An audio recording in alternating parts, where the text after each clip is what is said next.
Hello, hello, and welcome to Third Shot Rants with Howard and Gina. I'm Gina. Hi, Howard. Hi, Gina. And we're two pickleball friends living in Chicago. So, we are doing this podcast because we are always talking and texting about pickleball, the drama that comes up, the team reach comments, the open plays that we attend. And we decided to turn this into a podcast. And we hope that people find this interesting. And we also hope that people will share their stories with us too. We're very interested in what our listeners have to tell us. So we have ideas for what we want to talk about, but we want to hear what you want us to talk about. We'd love to maybe get questions in by email, or maybe you can send us a voice recording. We'll play it on the show. We might interview people at some point as well. And so if you have things you want to talk about, or you have unique perspectives on pickleball in Chicago or elsewhere, just write in and let us know, and we'll see if we can feature some people on the show. But segments we plan to cover are things like Pickle Peeves. So Pickle Peeves for us are often in open play. You show up and there's just overly intense, aggro people there who just want to argue. They want to argue about line calls. They want to argue about rules that they don't understand. So all those kinds of situations that bother all of us playing pickleball, we're going to gripe about on this show. We're also going to talk about pickle etiquette.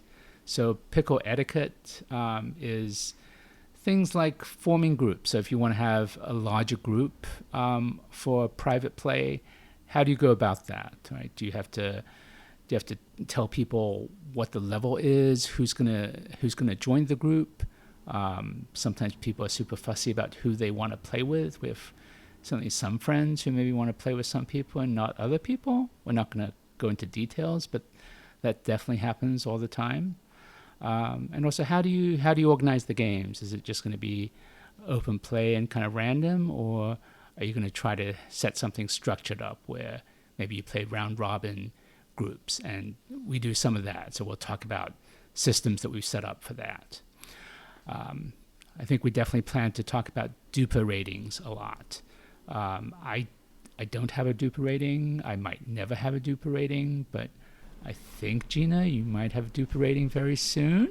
Yeah, I'm doing a duper event tomorrow, and then I am also signed up for a pickler tournament coming up. I don't know if that gets entered into duper, so pretty soon we'll talk about my duper. Okay, we might just spend all of our time going over each of Gina's matches, how she did, how the algorithm treated her.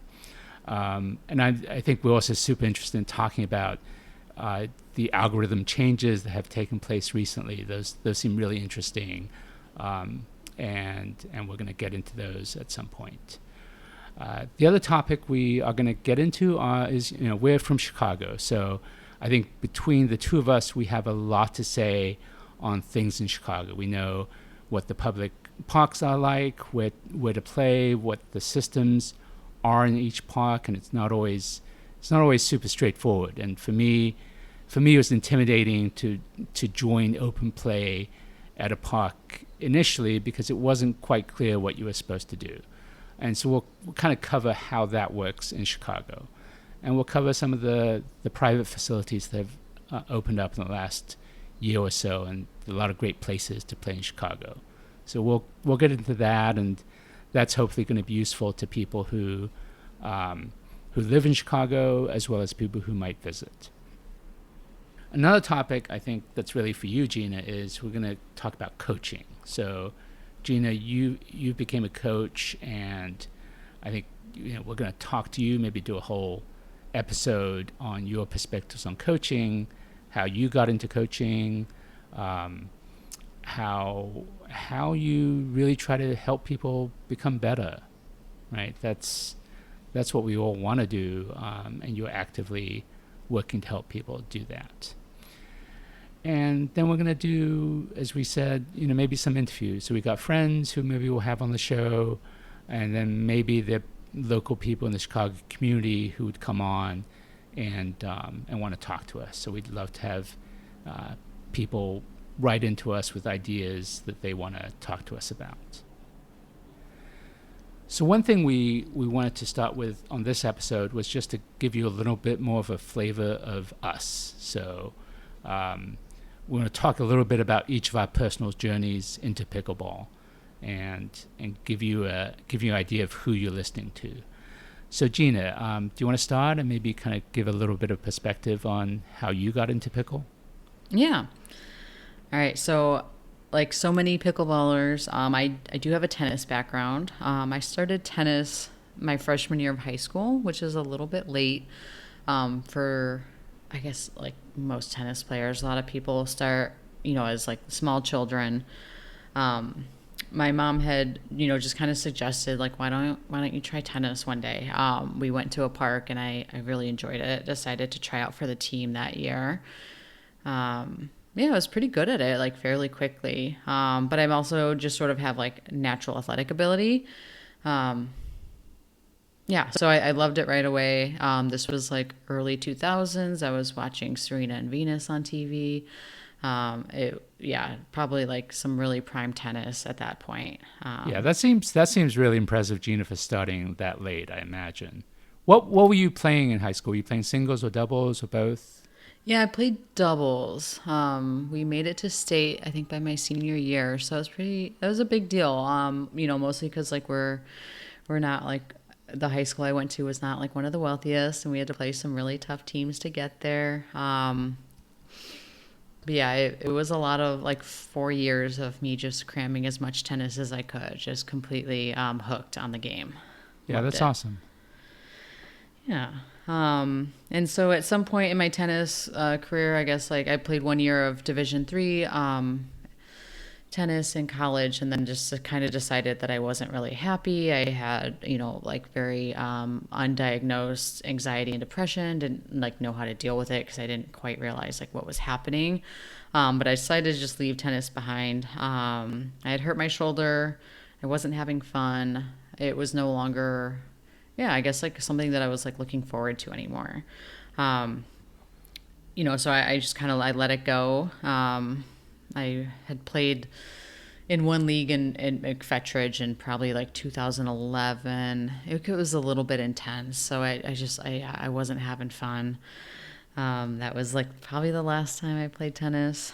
And then I just let a lot of years go by of not playing. Really? So from whenever it was 2010 or 11, you didn't play tennis at all until you still really haven't played tennis, right? Even before you picked up pickle. No, I really like left it behind. So maybe a friend would ask to hit every once in a while. It would be very casual, like not even keeping score. So maybe a little bit of that just because I had the skill, but not regularly, not even really like times I can fully recall, to be honest. But I still own my tennis racket, so maybe I played at some point. Okay, maybe we're gonna get out on the tennis court someday, Gina. Now I watch tennis and I'm like, that sport looks so silly, which isn't fair. Fast forward to like 2019, I actually lived across the street from Horner Park. I'd ride my bike by. I'd watch people play pickle and think, oh, I really want to do that. But I never did that. Like I didn't want to learn the system. I wasn't going to go ask anyone to help me. I will, I just kind of let it be. And then COVID hit, and so I kind of forgot about pickle, to be honest. I had ended up moving out to the suburbs during COVID and just was, kind of navigating that without pickleball. When I came back to the city, it was kind of like on my mind again, just sort of thinking like, oh, I think that'd be fun. I was feeling kind of lonely. I didn't have like, I don't know, like a lot of friendships. I'm not sure that I like fully valued friendships the way that I should have. And I just kind of felt like, well, what am I doing? I'm questioning a lot of things in my life at that point. February of 23, I sign up for a Chicago Players and Sports pickleball league, and I'm kind of excited, a little bit nervous, and then lo and behold, I decided to cancel it before it even started. So anxiety is just creeping back up. Yeah. I'm thinking, oh, everyone's going to be mad at me. I'm not going to be good. I'm not going to be able to keep score. I will talk myself out of anything. So that's what I did. Luckily, about a month later, my friend's wife had mentioned that she plays pickleball every Wednesday. And I kind of just like, what? You play pickleball? Like, ma'am, why didn't you tell me this? So as if this was withheld from me. I'd been looking for my in, and so I finally had it. And what they had going on in Jefferson Park was like leftover from COVID. The park district let this group of community members use the gym for about 90 minutes every Wednesday night. They had one court set up. We'd have about 10 people show up. It was not a lot of pickleball, but we had a great time. Do you remember the very first time you went out? Did you get your own paddle? Did you borrow someone's paddle? Yeah, I had like the Amazon the first game? situation, like the 2 for like $30 that come with the bag and some balls. So I still have those. Those are my lightning bolt paddles. So I think they're really intimidating. So yeah, I showed up with those guys. That first time was pretty. I kind of knew. I'm like, oh, this is something. It's fun, right? It's like more accessible tennis.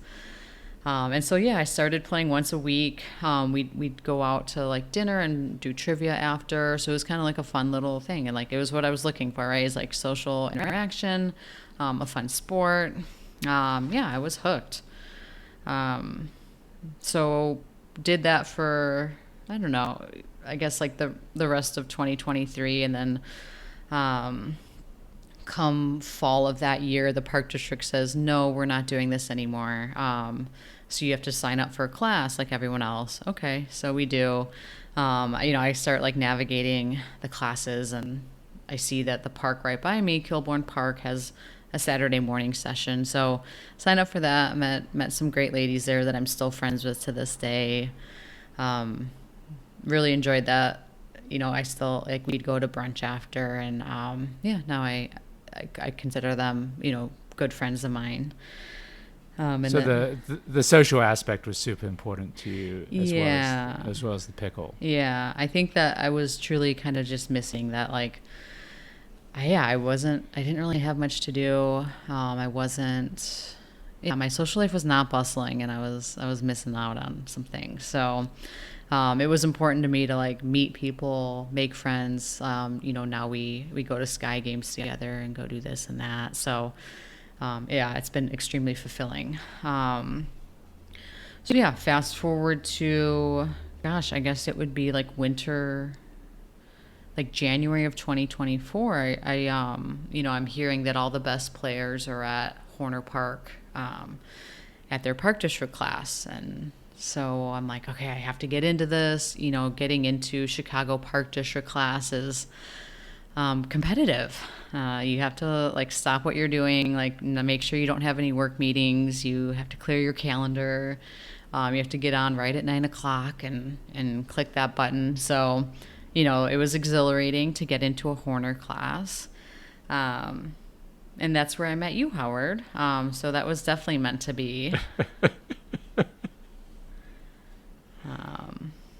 And then, I guess like from there, Howard, like you asked for my number on the last day of class, which was excellent because I probably wasn't going to ask anyone for their numbers because I didn't know like where to play, where to go. I didn't know other people that really played, like a lot. It was just sort of like navigating this new world. And you would text me, I think like to play every Sunday, and I had golf lessons that year, and I just remember being like, oh no, this guy's never going to text me back.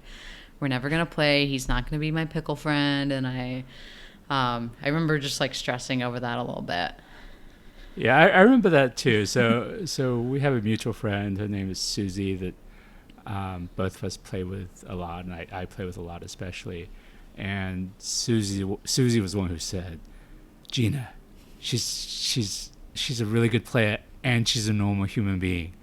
Like she's just a pleasant person who just plays, who doesn't complain, doesn't get upset, just plays, is friendly, is super nice. Go get her number so we can play with her. So I did. I think you rejected me for maybe the first 4 or 5 times I asked you to play. So thank you, Susie. Big shout out for making that happen. I mean, it honestly, it feels like an honor to just be like, you're one of the normal ones out there. I didn't realize, I was like on a tryout, but I get it. You have to be on good It's behavior. just it's really this might be a peeve at some point, but Yeah. it's really kind of rare just to find normal people who are happy to play, who are really good players, but also not of. Maybe this is my preference, and I think maybe a little bit your preference too. But just to play and have fun and kind of joke around and play good pickleball, but not stress out about how your games went. So how your day goes should not depend on how your pickle matches went early in the day. Absolutely. We can laugh at ourselves at a silly shot, or if I hit a ball 3 feet out, and I'll ask you, was that out? But yeah, people that are genuinely, questioning every call, it's exhausting.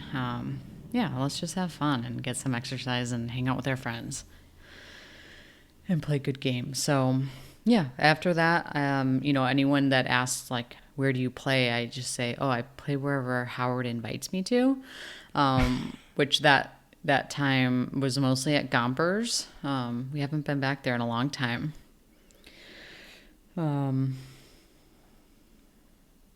Yeah.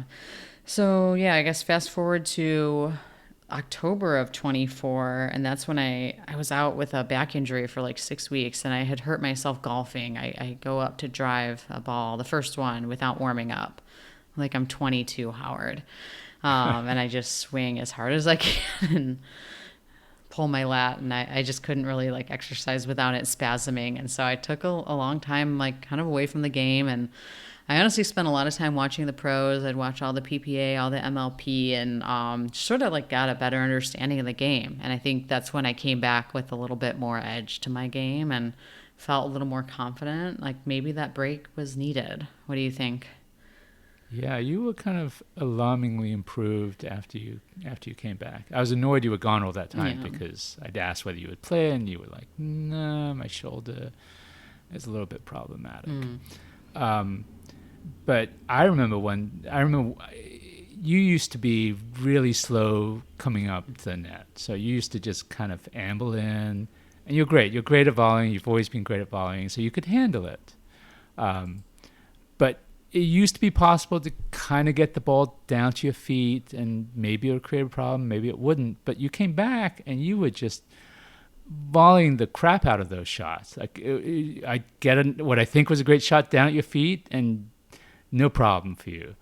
And I remember talking to you about it, and you said, "Oh yeah, I kind of watched some pro pickle, and I kind of watched how they were holding their paddle, holding their arm, and something really clicked for me." So I feel like you're very perceptive and kind of looking at different players and picking up tips or ideas from people. Mm-hmm. Yeah, it was super helpful to go watch the PPA event in Milwaukee. I got to watch Anna Bright and the Kawamoto sisters and Rachel Rohrbacher, and just seeing how far back behind the ball they'll get was very eye-opening to me.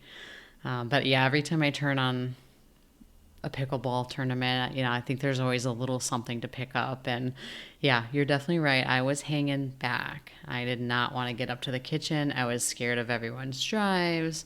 And now here I am as a coach telling everyone that we play winning pickleball at the kitchen line. But I always tell everyone about my origin. Like I was like, I'm not going up there. I'm not going to get hit by a ball. But yeah, I just try to build confidence in my students with that. So that's a big goal of mine every time I'm out there. Yeah. So today, Gina, I took my son out to play, and I kept on trying to tell him to come up to the kitchen. I said, "Why do you come up to the kitchen?" Because Gina says that's where winning pickleball is played.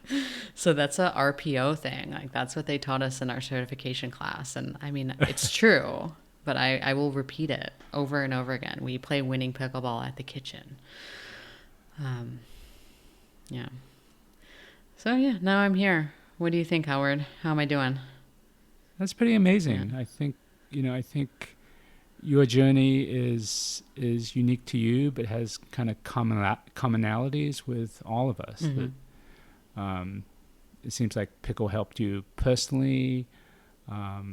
It's great for getting you getting you active, but also having a great group of friends to play with. I mean, Amazing that's friends. I'm very yeah, grateful. And just like 2.5 years in, and I'm like, my life has changed in so many ways. It's hard to believe. So sometimes I'm just like kind of pinching myself lately, but yeah, I do think we hold our journeys like very close to our hearts of like, what if this didn't happen? yeah, for sure. Yeah.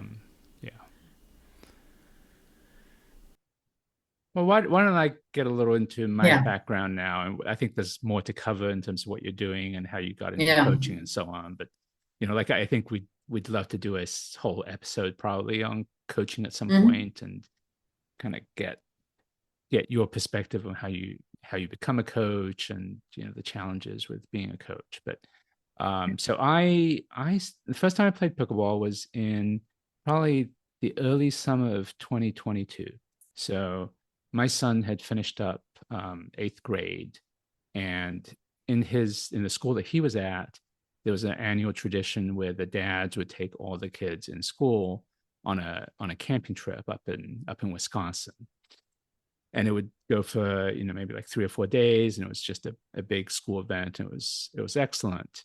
But that year in 2022 when I went, there was a guy whose name is Chris Sears, who's a fairly prominent person in the Chicago pickleball community, and he was a dad in my son's grade, so he was up there, and he's like a big avid pickleball player. And I remember we're on the campground, and I'm watching him set up a pickleball court. He's got this heavy duty construction measuring tape, and he's got everything measured out super precisely. And I was like, I knew he was doing a pickleball court because that's what he said he was doing. I was like, he's being really fussy about this. Like, just put up the net and kind of hit it around.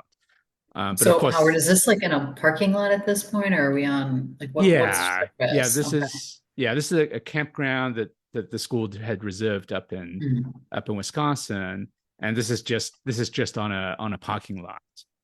But Awesome. Chris is measuring things out to the very last half inch and getting everything exactly right, which Hmm. I'm sure you and I would do now, but it seemed slightly odd at the time. Yeah. Anyway, he got the net up, and a bunch of the dads as well as the kids were playing around, and it seemed pretty cool. I've got no huge racket background, but I played a bunch of table tennis when I was a little kid, so I kind of know how to hit a ball with a paddle. And Mhm. I played a little squash in college, not at all seriously and not good, but I can kind of hit a ball with a paddle or a racket. And it seemed pretty fun. I think I was a little bit hooked. I was hooked. I remember coming back from that camping trip and thinking, oh, I kind of like to get into that. I'm not quite sure how to do it, but that was super fun. It seems like something that gets me a little exercise, and I'm at least halfway decent at it. So I thought, oh, okay, maybe I'll try it. The other thing that happens that summer for So me, yeah, at this point, what's your exercise routine like yeah, before that's you were yeah, playing yeah, pickleball? yeah. So this is the other thing that happens that summer. So toward the end of that summer, maybe August of 2022, I go for my annual checkup with the doctor, and he absolutely reads me the riot act. My cholesterol's high. I'm tremendously overweight, and my blood sugar. There's a test for older people like me where they'll measure your blood sugar over time, and it had been in the pre-diabetic range for a while, and over the course of the pandemic especially, so this was 2022 and the pandemics started in 2020, right? um, it had gotten my blood sugar level had fully gotten into the diabetic range, and my doctor is just telling me, look, something bad is going to happen health wise to you if you don't fix this. Hmm. And I thought I really this is really pretty serious for me health wise, and I have to do something. And I Hmm. said, well, I got to figure out some kind of exercise, and I'm going to try to eat somewhat better. And I kind of settled on pickleball. Like that was the thing I tried earlier that summer. It seemed pretty fun to me. I'm not someone I think I've literally never gone to a gym to work out, and that just has so little interest for me. I'm not a runner at all. Um, Mm. I've always enjoyed kind of racket sports a little bit, so that seemed like kind of the promising thing to do. Mm. Um, and I just, this is really pretty serious for me in terms of health consequences. So I really knew I had to do something. Um, and I figured out the same sort of Horner classes that you were talking about. I first signed up for it in the fall of 2022. These, as I said, these are not really instructional classes. They're just kind of open play situations. And I remember being pretty intimidated when I first walked in because I had no idea what level people were going to play at. And I obviously hadn't played at all. I'd played, for an hour or two on a campground in Wisconsin. I show up at class, and as you and I have figured out since, the levels it's not really that high in class.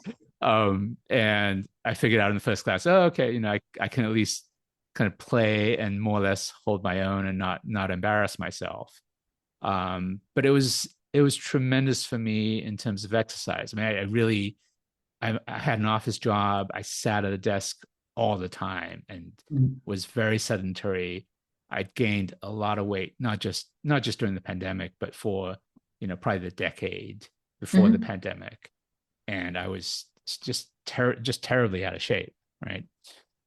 And pickleball helps. I remember the first few classes, I'm horribly out of breath. I was in bad shape. I probably could not go for a real walk back then or walk upstairs without getting out of breath. I just wasn't in good shape. And pickleball, even sort of casual, relatively low level pickleball was a lot of physical effort for me, but it also was easy. Like I enjoyed it. I think I signed up for maybe two classes in that first season, and I really Mm. looked forward to each of those classes and going to play. And it was super fun, and it got me exercise without really worrying about it. Um, and I continued to play. I kind of fixed my diet a little bit as you and I kind of talk about. I cut back on sugar. I don't eat added sugar at all these days, and I haven't since back then in 2022. I just kept playing more and more pickleball, and it was such an easy thing. I really looked forward to it. Like I wanted to go and play. I didn't have to talk myself into it at all, and it was just about the right amount of exercise starting out. Right, it's not a crazy amount of aerobic exercise, but it's, especially for someone who's out of shape, it's a good workout. Um, and sort of health wise, I've lost a lot of weight over time. I've probably lost, I think, about 60 pounds since when I started. And That's my amazing. yeah, my blood sugar, which was the thing I was most concerned about at the time, because there were sort of really bad health consequences from being in the diabetic range. But my blood sugar is Mm. back in the normal range, which I'm just so happy about. Such good news. I love like just how accessible the course size is too, right? Like you don't have to be in amazing shape to get started, right? Like it's very welcoming in that way. Yeah, it's forgiving. So especially if you can kind of hit the ball a little bit, you can Hmm. you can get away with not coming in as fast as you ideally should, Hmm. right? You don't have to. You just have to take a few steps to cover your half of the court, but you're still moving around a lot, so you're still getting real Hmm. exercise. At least I was at my level of fitness back then.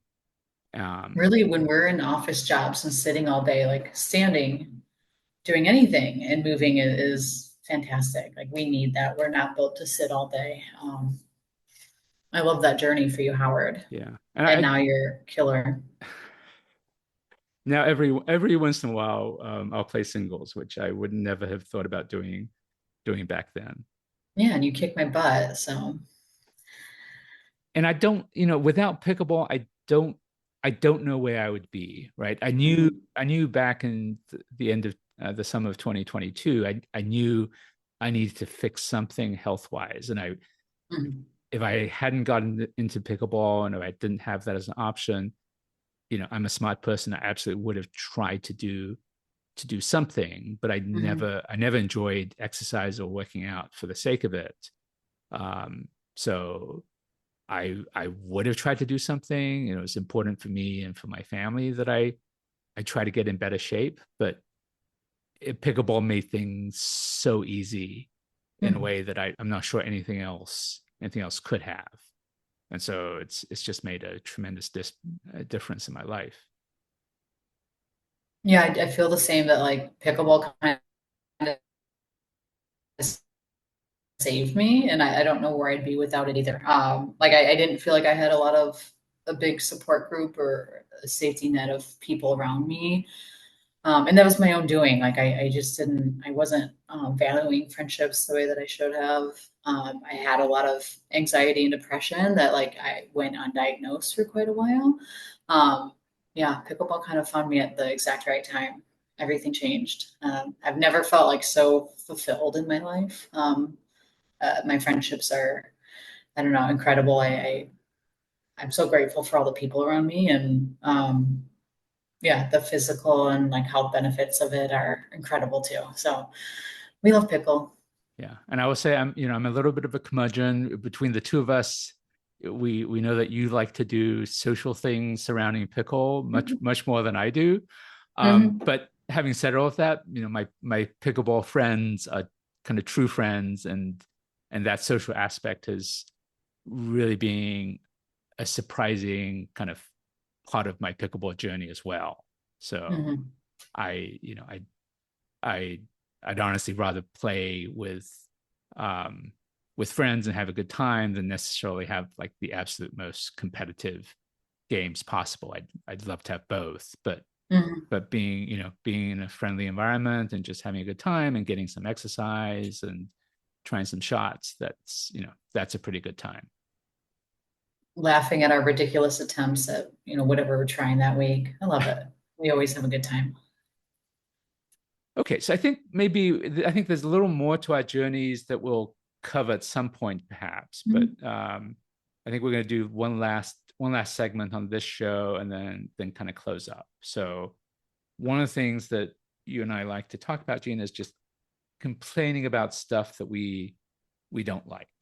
Um, I'm gonna I'm gonna start and say one of the things that happens, especially in open play when it's with other people, is you run into people who really don't know what the rules are, but still like to complain a lot, right? And I've got a couple of stories I'll tell you.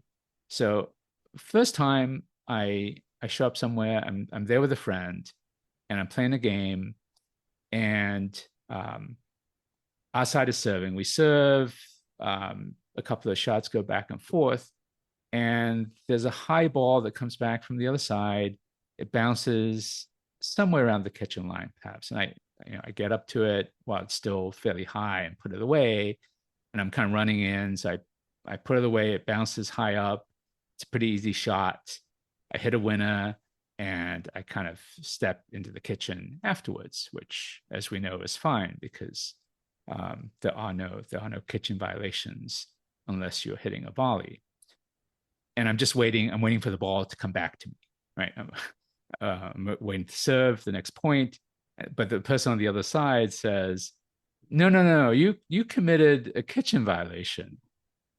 And I'm kind of puzzled. I At first I think they didn't realize that I hit it off the bounce, like even though it was a pretty obvious and high bounce, but maybe they just weren't thinking clearly. And I say to them, look, it was off the bounce, right? The ball bounced up high and I put it away, and therefore there can't be a kitchen violation. And she's insistent. She says, look, I know you put the ball away, but after you hit the shot and your momentum took you into the kitchen. Your momentum cannot take you into the kitchen. That's a kitchen violation. And I just said, I don't really know what to do. Mhm. I'm like, you understand that there can only be a kitchen violation when someone's hit a volley. Otherwise, you can stand in the kitchen all you want. You can just hang out in the kitchen. There's only a violation if you hit a volley. And all she would do was repeat kind of the mantra about your momentum cannot take you into the kitchen, which I'm sure is something she learned at some point. And obviously that's correct when someone hits a volley, that you hit a volley, then your momentum cannot take you into the kitchen, or it's a violation even if the point is dead, or even if the ball is dead. But Yeah, it she definitely sounds like she latched on to a soundbite um, of an example of hitting that ball out of the air and letting your momentum take you into the kitchen. So yeah, how did you deal? Were you able to? Did you try to talk it out, or did you let it go? so everyone, so there's three of us on the court besides her. Everyone else agreed with what the correct actual rule was, but she was just adamant, and it was kind of bizarre because she's a solid player. She wasn't a beginner. She'd been playing quite a while, knew how to play, but and I also didn't understand how she could be so wrong, because you would think um you would think this had come up before and that other people would have complained about her incorrect interpretation before, but she wouldn't budge, even though everyone else agreed that she was wrong. And I as you and I know, like I don't really care that much. Mhm. I don't really care about the point or the game even. And they just kind of shrugged and moved on. But it, it was just bizarre how someone who really did know how to play, wasn't a beginner, could be so wrong about a basic rule. I definitely agree. I know that the kitchen is going to bring a lot of confusion to people, like their first probably few weeks, maybe couple months of playing. At this point, yeah, it seems a little bit inexcusable to show up to rec play and not have that rule down, and then like to just be so confident, right? Like if I'm accusing someone of breaking a rule, like I should be really quite sure of it. And then if three people are telling me no, I think it's time for a little bit of reflection there of maybe, you know what? Yeah, let me think about what I might be mixing this up with something else. Yeah, the other three people, one of whom is your partner in the game, the other three Hmm. people all being experienced players who, kind of know the game as well. Hmm. You should at least be willing to think a bit about whether you might be wrong. But she was adamant. She was completely Hmm. sure she was right. Um, I find that happens a lot. So people maybe don't know the rule or don't know all of the rule, and I feel like it's also a little correlated with people who tend to like to complain a lot. um I mean, I tend to, in rec play, who cares? Like Hmm. I don't think I've ever called someone on a kitchen violation in rec play at all, unless it's a complete beginner who's doing something just because they obviously don't know what the rule is, and then maybe you just kind of tell them just so they know the rule. But Hmm. she Definitely. We want to like help people as they're getting started of like, oh, remember that kitchen rule. But yeah, in this situation, I don't know if I'm calling people on that. I think that it's okay for the partner to call people on that, but Yeah, that might be another episode. yeah. I think you have to use your best judgment on Mhm. that. It can get messy real quick. If, The other story I'll tell about people who don't really know the rules or just want to complain a lot is I'm playing at Horner Park, and Horner Park has come up a lot on this episode, and maybe we'll do a whole episode on Horner Park and how it works. But I'm playing against this guy who I know is just kind of difficult. I know he likes to complain. He'll complain about whether people's serves are legal. And I often feel that people who want to complain about illegal serves either don't really know the rules or will call it even when they can't really see a violation. but I know he's difficult and I just want to play and I don't want to argue. So I figure, oh, I'll hit a drop serve, right? I hit a drop serve. I'm going to drop it so legally. I'm making sure I'm just releasing the ball. I'm not lifting it. I'm not pushing it. I'm just dropping it from my hand. And then once you drop it, you can kind of hit it however you like. So I do that and I hit a fairly good drop serve and he misses the return. And I'm expecting to move on and then serve again, but he stops and comes up to the net and says, that was a serving violation. And so I'm these days I'm used to, if someone claims it's a violation, my first question is, what rule do you think I violated? Because sometimes they'll say a rule that doesn't exist, right? So at least make sure whether they can articulate an actual rule that exists in the game. And he said you didn't have an upward motion, right? So that's a correct rule, but it doesn't apply on a drop serve. And I said, well, I hit a drop serve and there's no motion requirements on a drop serve. And he just looks annoyed. He looks puzzled. I can't really tell if he knows the rule or not, but then he's an experienced player, so he should know the rules. But then he pivots to saying, you didn't really drop it, did you? I'm like, yeah, I dropped the ball super carefully, super legally, and then I hit it. And his partner then chimes in, who is someone that he knows. It's not like his partner's a friend of mine, but his partner's someone he knows well. His partner says, yeah, he dropped the ball and then hit it. Like, okay, all right, fine. He doesn't concede that he's wrong, but he doesn't argue anymore. Then I think we win the next point as well, and then I'm serving to him again, and I can tell he's looking at me super carefully, like he wants to see what's going on. And then I think, okay, instead of dropping it, I'll hit a volley serve. But Howard, you're stirring the pot. Let's hear it. I hit the most legal volley serve in the world, right? So my arm just goes straight back and forwards. I make sure everything's below where everything is supposed to be, and my arm is on a fully upward swing path. And I hit a fairly decent serve deep, and he's sort of surprised by it and misses the ball again. And then he yells out to me, "Hey, you didn't hit a drop serve." I'm just laughing. I'm like, I'm sorry, did I have to tell you before I served what kind of serve I was going to hit? Like, I chose a volley serve as one of the permissible serves that you're allowed to make, and I tried to hit the most legal volley serve possible.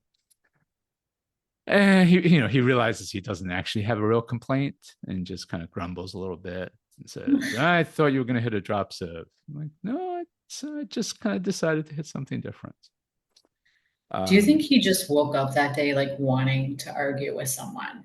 Well, is that like who we're dealing with? This particular person kind of likes to argue with everyone pretty much. So that's just his nature, which is, I mean, it's ironic because that's why I started out hitting a drop serve in the first place. Because I didn't really care about trying to hit the most aggressive serve. I just didn't want to argue about anything. And I figured I'd hit a drop serve and take any issue out of it in terms of the serve. You thought you would take any issue out of it, but did not work out that way. The characters of Corner Park had other plans. And then for the rest of that game, every time I was going to serve to him, I would then announce to him, "Hey, I'm hitting a drop serve. Or I'm going to hit a volley serve." Oh my gosh! I'm not sure he appreciated that, even though it was very helpful. I would have paid to see that. Too funny, Howard. Okay, Gina, I think this is kind of the end of episode 1 of our very special podcast.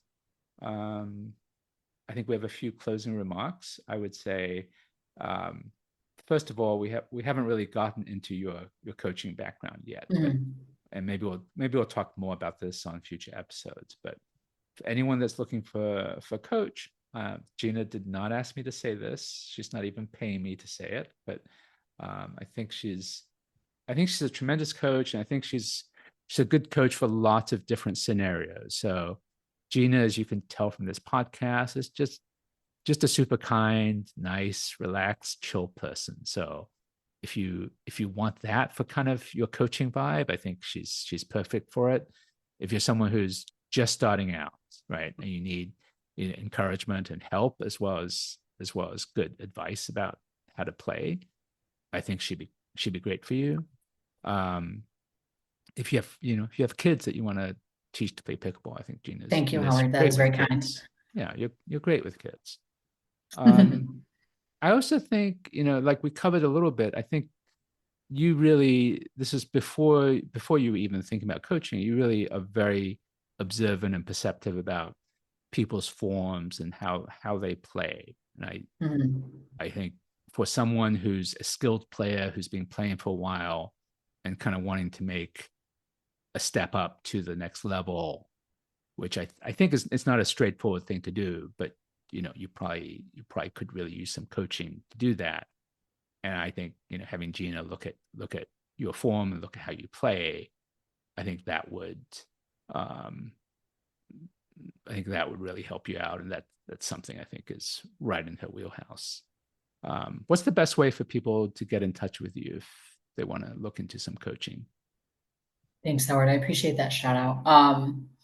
My email is gtpicklecoach@gmail.com. You can definitely send me an inquiry. Let me know like what your pickle journey's like, what your goals are. We'll get started.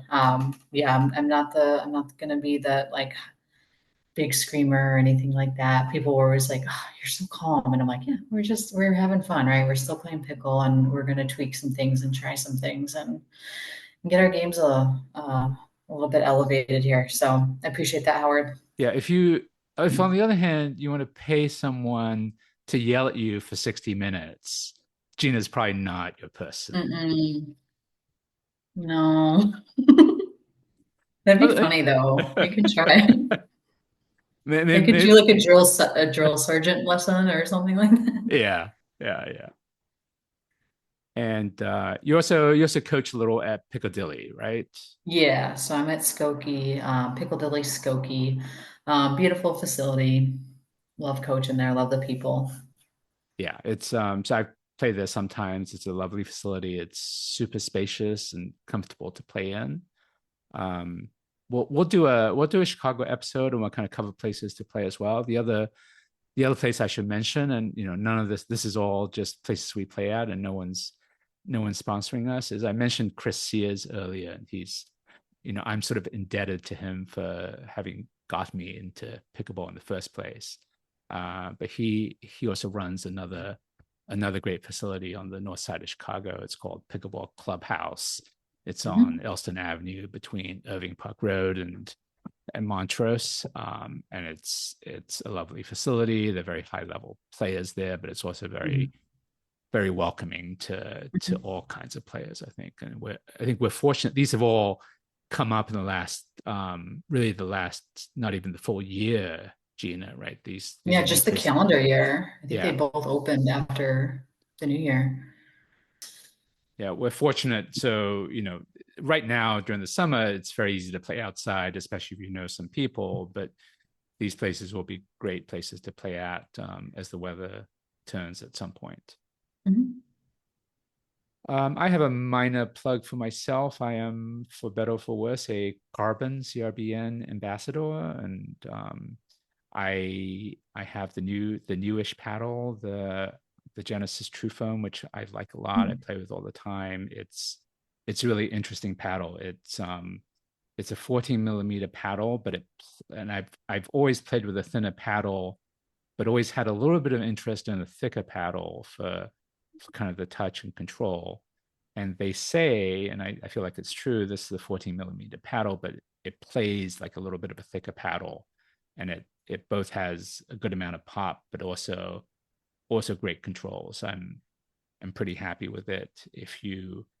If you want to use my code, I would love that. My code is carbon10, CRBNTEN. That's CRBNTEN for, I think, 10% off, although I never really give it out to anyone. But if you want to use that, that would be great. Awesome, Gina, Howard. how should people get in touch with us if they want to shout at If us? you have questions or comments or have suggestions for us or something that you want to share that happened to you out on the courts, we've got an email. We are at thirdshotrants@gmail.com. Third is spelled out, no spaces, no periods, thirdshotrants@gmail.com.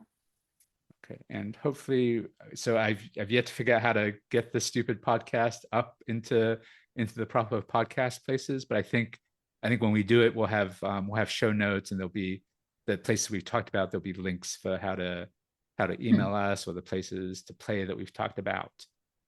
Give us a good rating, we hope, if you've enjoyed this. If you haven't enjoyed this, send us an email and shout at us, but don't rate us badly, please, please. But we'd really, we are still kind of figuring out what we're going to do and what we're going to cover, and we'd love ideas for other things you want us to talk about.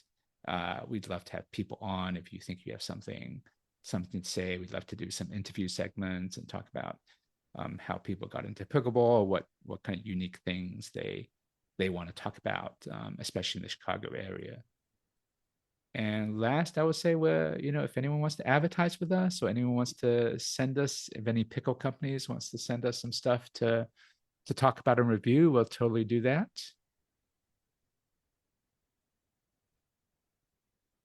Anything else, Gina? This is going to be so fun. Thanks again, Howard. I'm excited. Okay. This is the end of episode 1, and we're so happy to be on and excited to have gotten the show on the road. We'll see you guys next time. Okay, bye. Bye.